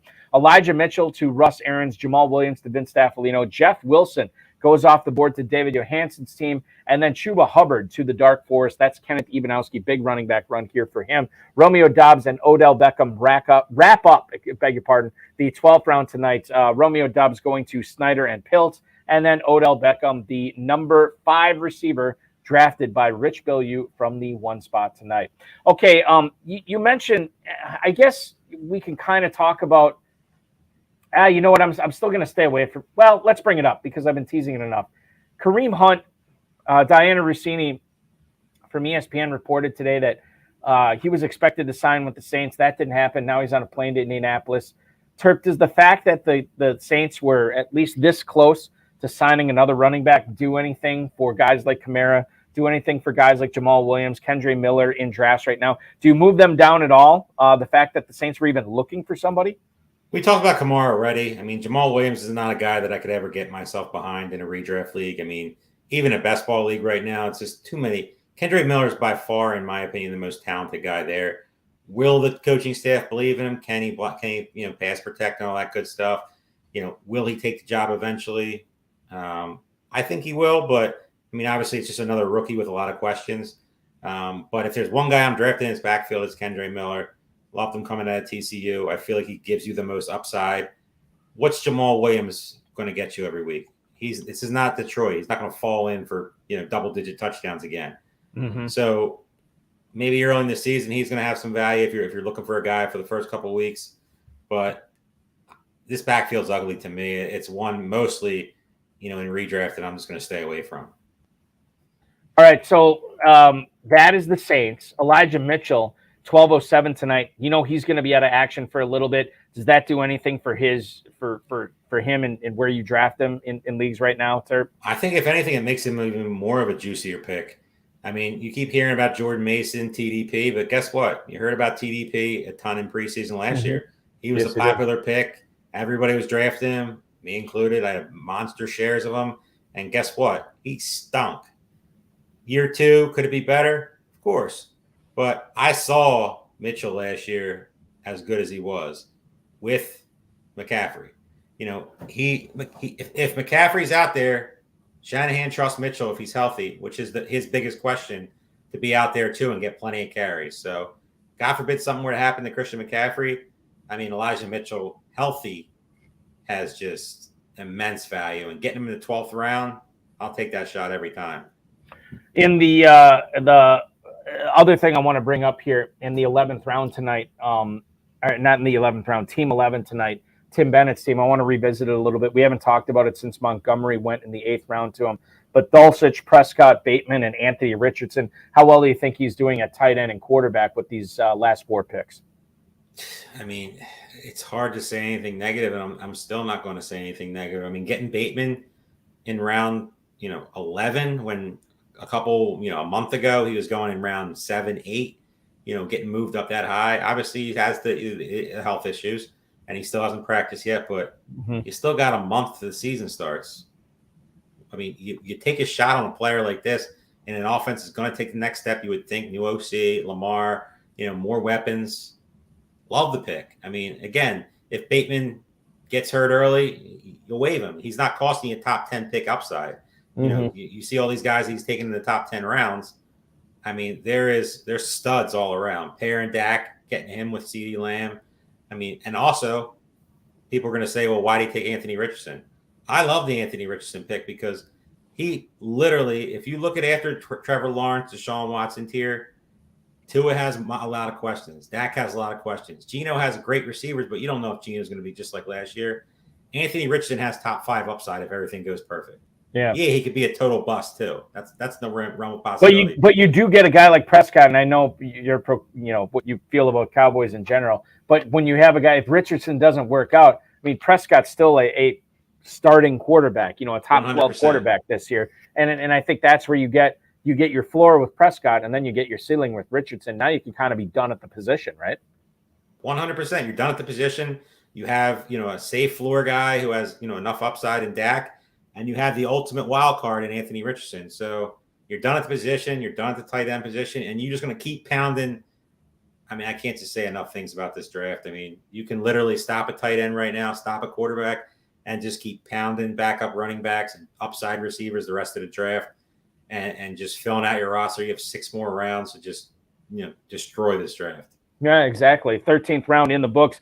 Zay Jones to Rich Bilyeu at the 13:01. Jelani Woods backing up Dallas Goedert here at the 13:02 for Lee Snyder and Dean Piltz. Raheem Mostert going off the board to Kenneth Ivanowski. Darnell Mooney and Marvin Mims, a pair of receivers there to David Johansen and Vince Staffolino. Bunch of running backs here then. Ezekiel Elliott. This is the Bible picks here for the last 2 picks of Russ Arians, Elijah and Ezekiel. Will Jesus be next? I don't know. It's a possibility. Devin Singletary off the board to Pierre Stassart. Then Kendre Miller, that other Saints running back we touched on before, going to Greg Chamberlain's Danes. Juwan Johnson, the 3rd tight end drafted by Frank Levy tonight. Then you're looking at Leonard Fournette and Jerome Ford to Robert Warby and Tim Bennett, respectively. Brian DeFeo ends up going with Tyler Boyd here in the 12th round. And that's the pick I want to ask you about right away is that Tyler Boyd pick. Terp, I know there is there's some upside in Boyd if Higgins or Chase were to get hurt. But from when you look at it, if that were to happen and Boyd steps in as a starter for the Cincinnati Bengals, does he become an automatic top 20 start for you in leagues, or would you have to still think about it? I definitely got to still think about it. I mean, it depends on your roster construction. It depends on, obviously bye weeks and all that stuff. But if you get an injury to Chase or Higgins, could Boyd have, a really solid week with Burrow? Of course, but he's not a guy that I've been targeting a ton. I mean, there's just too many things that have to go right for him to be fantasy relevant for me. Obviously a major injury. And if there's not a major injury, I mean, when are you clicking that button? Maybe in a shootout type of setup, but like in a best ball league, different. But in redraft, unless an injury happens or you get like a shootout potential, like against the Chiefs, Bills, a division, Ravens type of game, when are you going to click Tyler Boyd the button? I mean, it's a tough spot to be in. 2 free agent running backs go off the board this round in Ezekiel Elliott to Russ Arians, and then Leonard Fournette off the board to Robert Warby. Terp, where do you stand on these free agent running backs right now? Kareem Hunt, we can lump him in, although Hunt went a little bit earlier tonight, probably because he's gotten the most heat lately, given that he was just in New Orleans for a visit. I'm trying to find where he went tonight. He went, right? Or am I making this up in my mind? Who are you talking about? Kareem Hunt. He has not been drafted yet. No. Yeah, okay, he didn't get drafted. Okay. So that's another wrinkle into it. Elliott, Fournette, Hunt. Is now the time to be striking on these running backs? Because if they do sign, their ADP is destined to go up, or would you If still I'm be drafting this week, players? which I will be, especially later in the week, I'm drafted as much as Fournette as I possibly can. I still think he presents the biggest upside. But the Kareem Hunt, Indianapolis thing definitely has me a little bit intrigued. I'm not going to say I'm ever going to overdo it. I still think Jonathan Taylor's there week one and healthy and ready to go. But with Kareem Hunt, if he signs in Indianapolis, Deion Jackson, Evan Hall, we saw some flashes from Deion Jackson last year. Obviously, Hall's been a popular, rookie guy this year, which he doesn't really excite me. But Hunt would probably be the starter day one if Taylor's not there. So if that's the case, I mean, he definitely will have value, and especially where he's getting drafted, he's free in drafts right now. So if you're a zero RB guy and you might need to, figure out a way to get a couple starts week one or week two, Hunt could be your guy if he goes to Indianapolis. But like I said, if you're drafting in these drafts right now, you should be drafting at least one of them in every draft, whether it's Hunt, whether it's Dalvin Cook, whether it's, Fournette, whether it's Zeke. I'm not drafting Zeke, but one of those four guys you should be trying to figure out, because if any team suffers an injury, those guys are going to be the first one to call. Terp, the Niners defense just went to Vince Staffolino on the 14th, but I want to talk about the pick Staffolino made right before that in the 13th round, and that was Marvin Mims, wide receiver 62 at the 1305. Basically, I feel like ever since he was drafted by Denver, there's been a lot of people, including some Denver beat writers, that said, wow, Mims is going to be so great for this offense this year, the Sean Payton offense in Denver. Denver, I believe that was their first pick of the draft, and they traded up to get Mims. So obviously they value him. Who's he going to hurt? Is he going to hurt Judy, or is he actually going to hurt Cortland Sutton? And is Mims a guy that you'd be targeting in the 13th round? One of my highest end receivers. He's definitely will hurt Sutton more than he'll hurt Judy. I'm definitely high on the Broncos' resurgence this year. We talked about last year. We never need to talk about it again. But Marvin Mims, 13th round, is the perfect target that you could be taking in drafts. You look at Marvin Mims versus Tyler Boyd. Tyler Boyd, if the perfect storm happens, could never be a number one receiver in this league. Marvin Mims, if the perfect storm happens, has the potential to be a number one receiver. I'm taking Marvin Mims 100 times out of 100. Terp, let upside. me.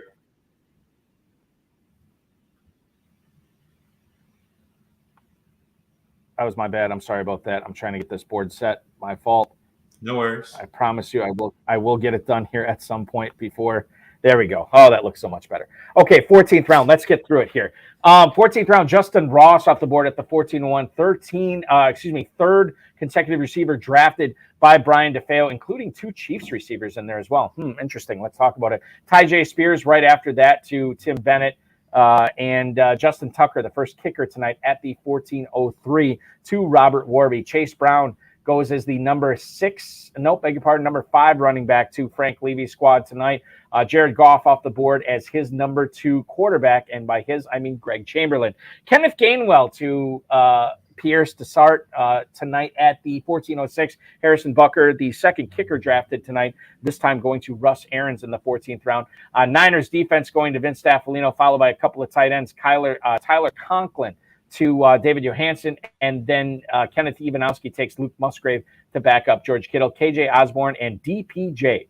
DPJ, that's Donovan Peoples-Jones, wide receiver 66 tonight to Rich Bilyeu, right after Snyder and Piltz ended up going with KJ Osborne. Justin Ross, he's climbing up boards, Terp, 14-01 tonight to Team 12.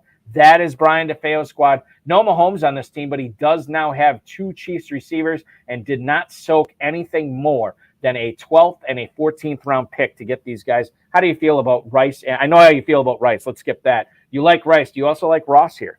We just did a Fantasy Pros Championship with you last week, and I drafted Justin Ross in the 17th round. Oh, that's right. I feel like he possesses enough upside.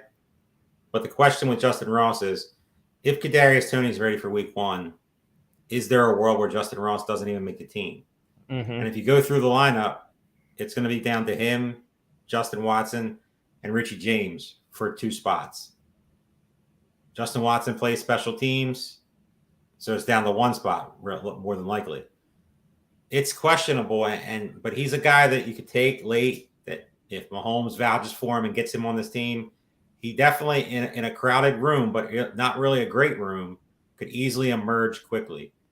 So I have no issues taking Ross. He presents enough upside.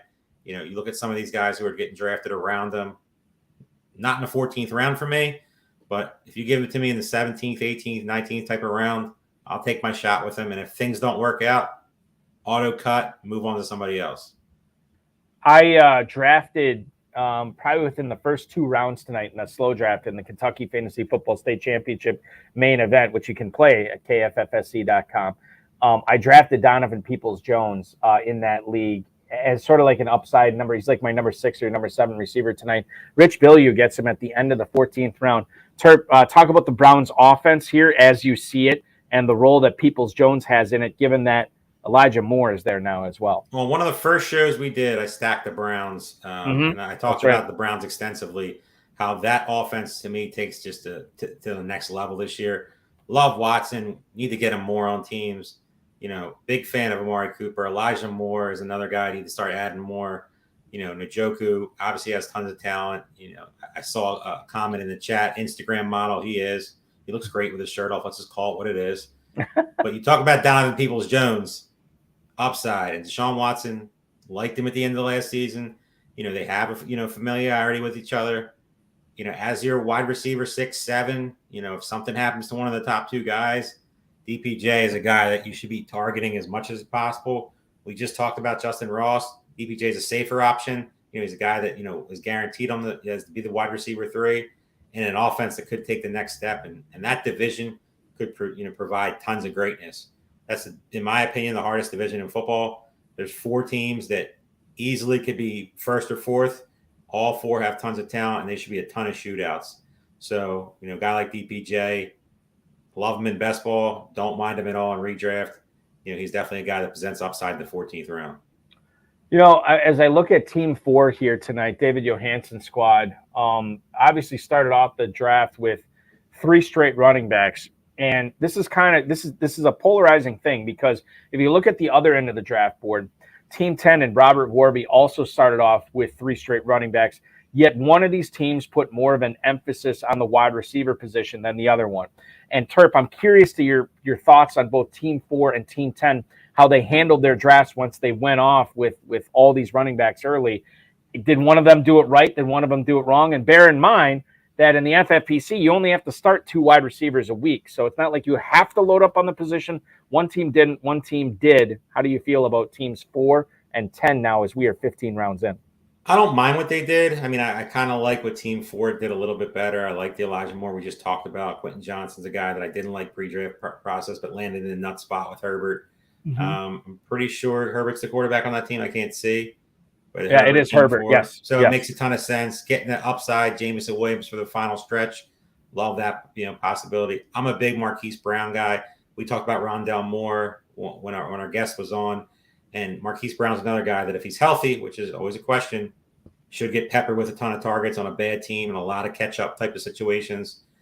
I don't mind that Darnell Mooney. I don't mind Michael Gallup. I think there's a world, in my opinion, that Michael Gallup outscores Brandon Cooks. So I really like what Team 4 did more than Team 10. I think you're right. But when I say I think you're right, I think I'm just agreeing with you. Like, that's the way I would have done it, right? I don't necessarily know if there's a right way to do it because, Team 10, Robert Warby will say, well, okay, that's fine if you guys like 4 and their approach better. But bear in mind, they have Gerald Everett and Tyler Conklin at tight end. I got David Njoku in the 8th round, right? So there is something to be said for that. And there is something to be said for he did have 3 receivers prior to Team 4 having 3 receivers, essentially. I think that's right? No, that's not accurate. They both got their 3rd receiver in the 7th round. My apologies on that. And how do you feel about the additions of Dillon in the 9th and Fournette in round 13 for Robert Warby's team here at the 10 spot when he already had Barkley, Stevenson, and Jones? I know it's important not to ignore the position, but do you feel like both those players were warranted there here in the 9th and in the 13th to give him 5 I think A.J. Dillon's overkill. I think that A.J. Dillon could have been a receiver, and this team would have looked a lot better. I don't mind the Fournette. Fournette is a number 4 running back with those three guys that are ahead that you drafted, early makes a ton of sense because Fournette still has that upside if he gets in the right situation. But A.J. Dillon, to me, even though I like A.J. Dillon, it seems like overkill. When's he going to see your lineup? There's plenty of other receivers there that you could have took that would have made this team a little bit more brighter. I feel like we should. Yeah, let's go back to Team 10. I don't remember. I can't see the beginning. I'll tell you. I'm pretty sure we got Joe Burrow. Is Joe Burrow the quarterback? Yes. Mm-hmm. So this is where another disconnect is. This is not best ball. Joe Burrow, Geno Smith, and Kenny Pickett. Mm-hmm. Like 3 quarterbacks in a 20-round managed league is a recipe for disaster. Take a shot. Running backs, receivers, tight ends. You're betting on Burrow. You got the Burrow value. If you want to, Geno Smith, I'm pretty sure he has DK Metcalf, if I remember correctly. Yes. So that makes sense from a stack perspective, but like you're always clicking the Burrow button if he's healthy. I don't see how you're not clicking him because if you don't, when's Kenny Pickett going to see your lineup? I wonder, Terp, because he took Pickens on that team as well. I wonder if he's like, oh, okay, I'm going to grab Pickett here. For the stack, I get that, but which I don't think you need to do when you have Burrow. To your point, when is Kenny Pickett ever going to see your lineup? If he is, guess what? Your team's in a lot of hurt. That means the other 2 guys who were in way better offenses than Kenny Pickett, and I really like Kenny Pickett. You're never clicking the Pickett button, so you could have definitely got a better upside player at receiver where you're weak, or running back. Add to the room even more, even tight end. I mean, Njoku and Taysom Hill is good, but I would never say it's great. Don't click it for Pickett, or Fantasy Football Police will give you a ticket. How about that? There you go. Let's move on from my. I've seen the Fantasy Receipts, site. We should start our own Fantasy Football Police site. Yeah, the FF Police. I love it. Yeah, the FF Police, and we'll just call out bad drafting, like taking 3 quarterbacks in a managed league, 20-team round. Right. I think it'll be fun. That's a level 2 misdemeanor. Drafting. We'll make ourselves known. We won't hide behind the computer. Let's get the Twitter account going now, or the X account. I like it. I should say, and we'll get Fantasy Police going. We want to get going to our next guest tonight. We already heard from Lee Snyder drafting from the 2 spot tonight. Let's get into the mind of the guy who is drafting from the 1 spot tonight. He is the incomparable Rich Bilyeu, drafting the Power Sweep franchise. I think I had him. Do I have him again? There he is. I got Rich back on here. Rich, welcome back onto the show. Congratulations on the draft so far. How's it working out? How have you been rating it so far? What? This is a crazy ass draft. Yes, it is. It is. This is when you don't want to be at the end. I came into this draft expecting to do a whole bunch of things. Right. The plan A, and it went right out the window immediately. I will tell you, those guys in the 2 spot, they're killing me. I watched Travis Etienne come back to me. They took him. Rachaad White, he's coming back to me. And they took him. Yeah. But that's okay. Hey, Turb, Balky, when I went into this and I got the first pick, I thought, okay, I'm going to take Kelsey because I only have him on one team. I have Jefferson on a couple of teams. I have Chase on several teams. So I wanted to mix it up a little bit. So I thought, well, I'll take Kelsey. And I didn't think I need to take my backup quarterback. You notice I waited to the end to get my backup quarterback. Yes, you absolutely. Take Patrick Mahomes. So I'm just going to go ahead. I'm going to take Carr. I mean, I think he's going to do good. He's got a good buy, and I got Olave, so I'm going to click on Carr. On the clock. And then for my backup tight end, my only backup tight end since I have Kelsey, I love McBride, love the hell out of him, but I got this thing for Dawson Knox because I saw where he's going to be playing the tight end, and they're going to put Kincaid out. So Knox is still going to be out there. I like him, and I'm just going to put him on the board.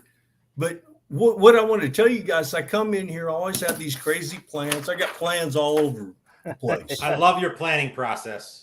But in Turb, Balky, you guys know me. I'm no plan, just like we say in the Marine Corps, no plan survives initial contact with the enemy. And this plan went right out the window. So I didn't think Mahomes had dropped to me. I've been checking Mojo ADP. I check it every day, and Mahomes would be going in the second round. So I didn't think he'd come back to me. So when he did, that kind of changed things. And I don't have Olave on any of my teams. I don't know. I haven't drafted at the front end of the draft very much, and I really was kind of shaky on him because Thomas coming back. But as soon as Rashid got hurt, and then the other guy got hurt with groins, I thought, well, you know what? And I've seen some video. Olave's looking pretty good. Mm-hmm. So I thought, you know what? I'll just go ahead and take him. My plan was to take a running back there, though. So then on the 4-5 turn, I knew I was going to have to get at least one running back. I don't have a lot of acres. I know he's kind of shaky. He burned a lot of people last year. So I'm kind of like, do I really want to take this guy? But I've watched a lot of interviews. I've seen the coach talk about him. I've seen some Rams people talk about him. I'm telling you, I know he burned a lot of people. He could be the Josh Jacobs this year. Mark it down. I know he's gross. Yeah, no, I think I could see that. He's not gross at all. I love him. Yeah. But I don't have any Hopkins because I just don't like taking old receivers. Mm-hmm. And I had been shying away from Pittman, but Pittman is practicing. He got over his hip thing. He's looking pretty good. So I don't know. It was just a very strange draft. But those guys in the 2-hole, yeah, they had my number. And you're right. I mean, 11, those guys on the end, they got to be loving life. Yeah. My main event that's coming up is going to be at the 11 spot. And honestly, most of my drafts have been at the end of the draft, so I'm real familiar with it, and I can adapt real quick. I mean, I know the ADP, it's burned into my brain, housing group. But, this was still a lot of fun. It was fun. Yeah. Oh, totally. Yeah, absolutely. Let me ask you about your running backs here in the 8th and the 10th round, because they're both recovering. Pacheco has been recovering from a couple of offseason surgeries. He's expected to be ready for week 1. Devon Achane, I think, just recently got hurt. I don't know how significant it is. But Rich, today, okay. So he's Rich, back in practice. Oh, he's back at practice already? Yeah, and he scored a touchdown. He trucked somebody on the 1 yard line. And I'm on Twitter a lot. I mean, that discount's I'm retired. Okay. I didn't even realize that the Devon Achane discount came and went, and it was gone in the blink of an eye for me. But okay, so let me ask you this: Kelsey and Mahomes, how much did the Pacheco and Moore picks figure into that, given that you already had Mahomes in the second round, Rich? I didn't plan on that. I mean, Pacheco at 8-12, I just kind of thought, well, okay, usually he goes around the end of the 7th round, sometimes even earlier, maybe the very beginning of the 8th round, but 8-12, and I only had 2 running backs, and I like him. I feel kind of uncomfortable having so many guys to the Chiefs, even though I'm like, Terp, I got to do it. Oh, God. No. What are you doing, Rich? Hey, we're never going to do a live stream again. I had to do it, Terp. But look, I've been drafting so damn long. I mean, you guys know my first high stakes was in Atlantic City. It was the World Championship Fantasy Football. Mm-hmm. So I've been drafting a long time, and I got over the Homer thing years ago.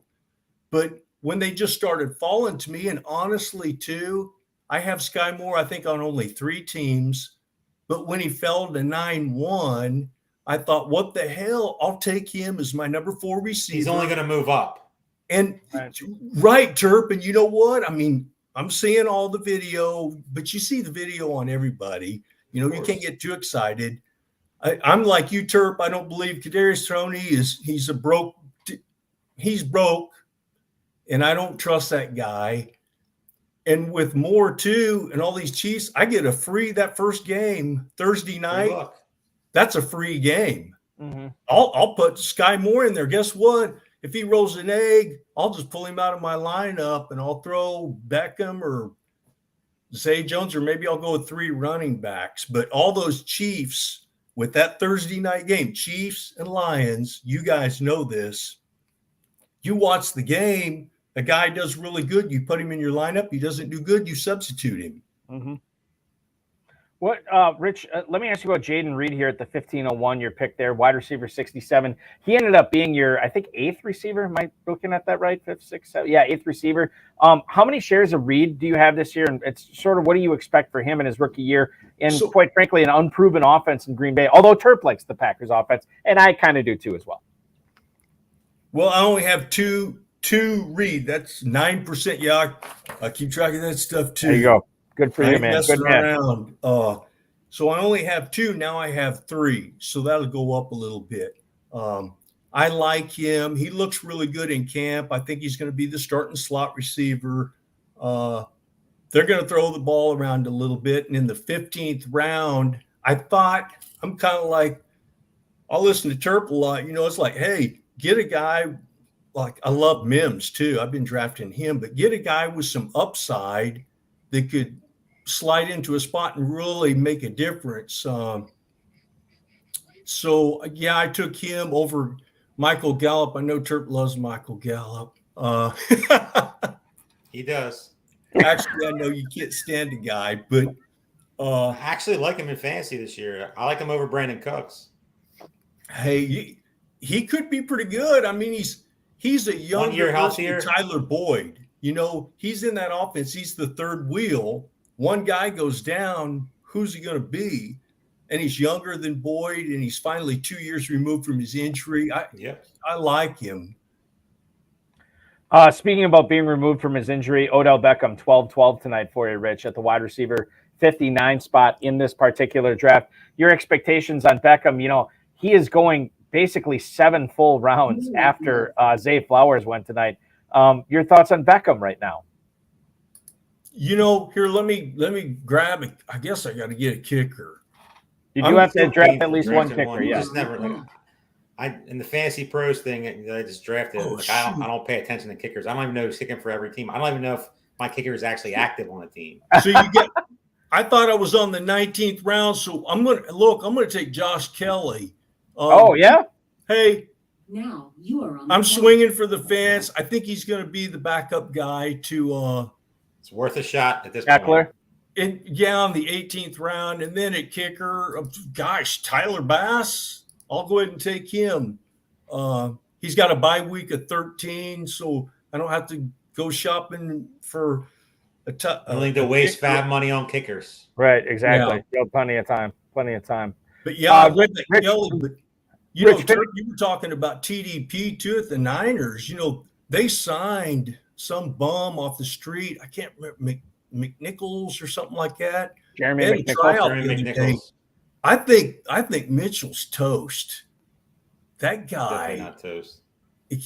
He's pretty fragile. I mean, he is fragile. He is fragile, but as a handcuff, he might be the most explosive option if something happens. Well, and the thing is, like, good. Here's the thing, like you guys could both be right here. Like Mitchell could be like that guy where he has a pocket of greatness where he's really good for 2 or 3 weeks if McCaffrey were to go down, but you can't expect Mitchell to stay healthy the whole season.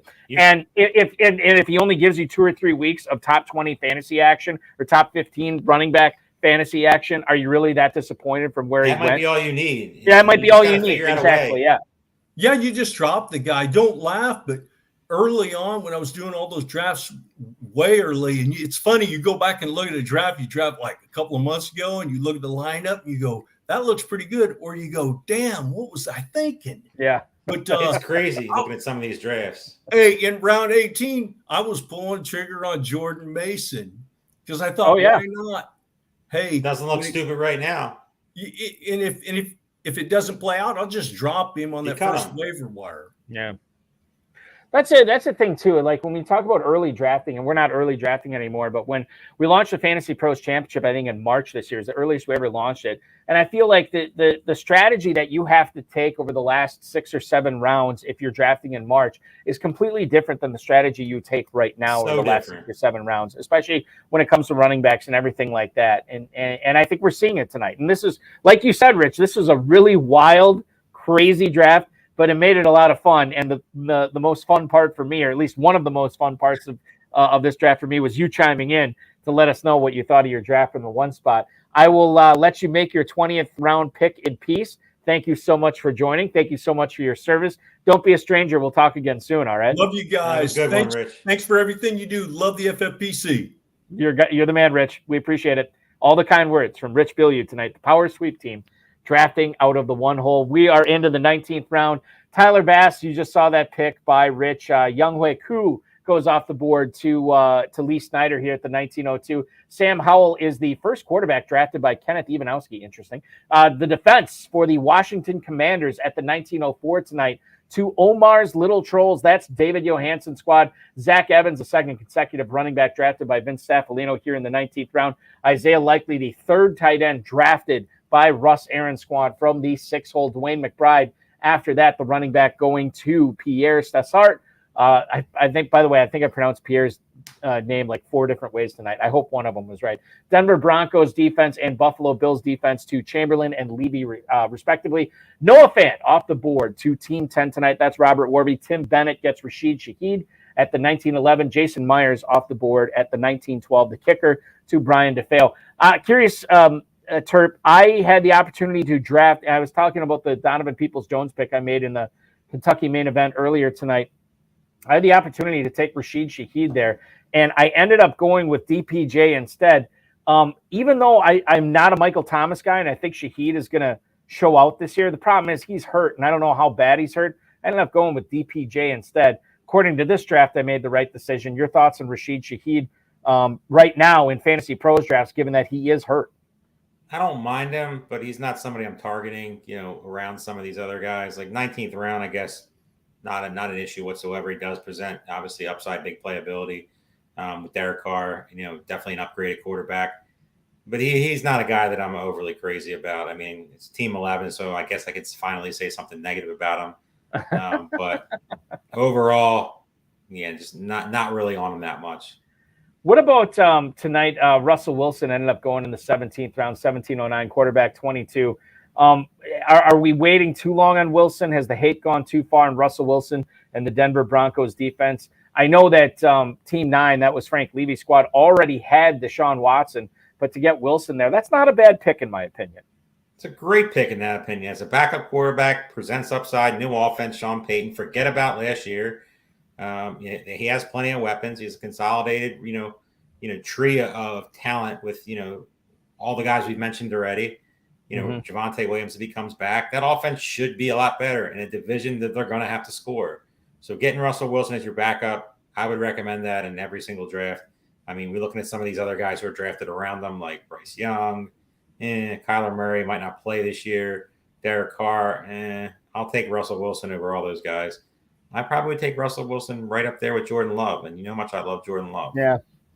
I want to revisit Team 8 here, and I know you can't see the whole squad, but this is the Dane squad for Greg Chamberlain that you said you like quite a bit tonight. I'll just recite the team here. Fields and Goff are the quarterbacks. Jahmyr Gibbs, Javonte Williams, DeAndre Swift, Antonio Gibson, Kendre Miller, Ty Chandler, Malik Davis at running back. Amon-Ra St. Brown, Jalen Waddle, Christian Watson, DJ Moore, Nico Collins, and Jonathan Mingo at receiver. And then the tight ends are going to be Tyler Higbee and Cole Kmet here, along with Trey McBride. How did Team 8 do after their scintillating start tonight, Terp? I mean, I'm going to go on record right now and say Team 8's the best Fantasy Pros draft I've seen drafted so far. Wow. Better than Team 11. Better than Team 11. Better than Team 11 by a hair, but I'll take, Team 8 versus anybody right now. I mean, there's no downside. Plenty of, tight ends, I guess their weakest position, but, Tyler Higbee should be a target monster behind Kupp. Cole Kmet just got paid, so you think they might be utilizing him a little bit more. You're pairing him with Fields, obviously with that stack. And Trey McBride is my number 1 owned tight end, so I'm very high on him. Waiting on the Denver defense, who I like this year. I just talked about a defense, which is crazy. I have nothing. There's not one pick that he made that I would say, yeah, that sucks, or that's not great. One of the best drafts I've seen. I mean, definitely the favorite in this league, in my opinion. 8 and 11, but 8 just has a slim margin for me up top. We have reached the end of our live draft coverage tonight, and wow, what a doozy it was. This is one of those drafts, Terp. You never know what's going to happen in these. I want to look back at this draft. I'm gonna mark this on my calendar to look back at this draft and see the teams that made it out of here and how well they did. Obviously, you get to the shootout, anything can happen, but I would be very surprised if one of 8 or 11 didn't come out of here. This was the 888 draft, 8:00 p.m. on 8/8. So it's the 888s. We knew it was going to be crazy, and it was. Rich Bilyeu commented on it. This is a wild draft. We saw some crazy things done. We saw some really good teams drafted as a result. Team 5, Vince Staffolino had a good draft. I think we talked with Rich and Lee Snyder. I happen to like those teams as well. And then obviously Greg Chamberlain from the 8 spot and Tim Bennett from the 11 assembled some really, really good teams tonight. Although, I always like to point this out, and Henry Muto, I can't scroll back up far in the chat, but he said, back in Pros versus Joes last year, I got crazy value on a ton of players and was really loving life. Everybody said my team was so good, and then I finished at the bottom of the standings or near the bottom of the standings. Sometimes how it happens. You just never know. You get these drafts that everybody loves, and sometimes they just flop. It happens, but structural players, there's no negative things I could say about Team 8 or 11. There's no negative things I could say about Dave Turpoli either. Follow him on Twitter at Dave Turp. Dave, thanks so much for joining me tonight. Now, are you back on Sunday night draft coverage? Main event coverages. Time, I got to check on that, but we'll be back every Sunday up until Vegas with a main event coverage. $2,000, million up top. These guys playing for a lot of money, spending a lot of money. So if you haven't got in there yet, get in there. ASAP. If you got a couple friends, you don't got the $2,000 to put up. 4 or 5 guys, get some cash together and come in and take your shot at $1 million. Take your shot at $1 million and go against Terp, and maybe you'll end up not dethroning, but taking the $1 million away from Terp in the final week of the season. I hope that doesn't happen, but we'll see. Don't what put happens. That in the atmosphere. I shouldn't have manifested. I'll come back and find this show. I know where you live. Terp, thank you as always. Enjoy main event draft coverage on Sunday evening with Aiden LaCour. Dude, have a great night. Have a good one. That will complete tonight's draft coverage, ladies and gentlemen. Thank you so much for hopping aboard. What a great time it was. And if you are if you want to not let the party end quite yet, I'm going to take a quick break, hit the head, grab a new drink, and then coming up at the top of the hour in about 11 minutes here, Duke Viveros, the $200,000 winner in high stakes fantasy football, is going to join me for a discussion on the RotoViz high stakes lowdown coming up. So that's going to be fun as well. We are live again on this channel tonight. After that, Thursday night at 7/6 Central, Tom Strachan from the Fantasy Pros is going to join me on that broadcast on the high stakes fantasy football show. You can also watch that on the Better Sports Network. We're also going to be live at 10/9 Central that same night, Thursday night, so about an hour off. And then Matt Stewart, a guy who has won 26 FFPC leagues over the course of his career, is going to join us, myself and Farrell, Thursday night at 10/9 Central. At Friday, 10/9 Central, we're going to have the Fantasy Football Mastermind, Michael Nazarick, on this channel. So we're going to have a great discussion with him, how his Pros versus Joe's team turned out, and much more. And Sunday night, FFPC main event live draft coverage. We're going to have it here for you. Dave Turpoli and Aiden LaCour. Remember, if you want to win $1 million in the FFPC main event, do so right now by registering at myffpc.com. I believe the main event leagues are sold out for this evening, but we do have openings coming up as soon as tomorrow. So make sure you're registering there. And this was a Fantasy Pros Championship draft. Everybody ponied up $350 to try to win $1 million. You could do so too. myffpc.com. I'm going to be commissioning the 11 o'clock and the midnight drafts tonight. So hopefully you can register for those and hop aboard. Love to see a draft tonight. Love to be able to talk about it on the show. Plenty of slow, live, sit and go best ball options at myffpc, including 2 best ball tournaments featuring a $200,000 and a $50,000 grand prize, respectively. You can get in those tournaments for as low as $35 as well. Remember to like, subscribe, comment, share, and get notified. Thank you so much for watching, everybody. I certainly appreciate it. And we will talk with you again in about 10 minutes or so.